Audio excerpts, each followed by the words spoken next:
Emir aç şu kapıyı! Beni affet, ben seni çok seviyorum. Kızılcık Şerbeti yeni bölümünde Kıvılcım ve Ömer için başlayan zorlu sınavları gün geçtikçe daha da ağırlaşacak. Kıvılcım'ın yeni bebeğine alışmaması onları zor bir sürece sürükleyecek. Nursema aşk itirafı Asil'i derinden yaralayacak.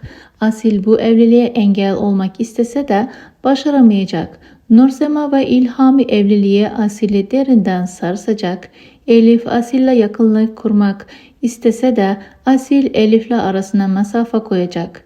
Öte yandan Ülve ve Asude arasında başlayan yakınlık adım adım evliliğe doğru ilerleyecek.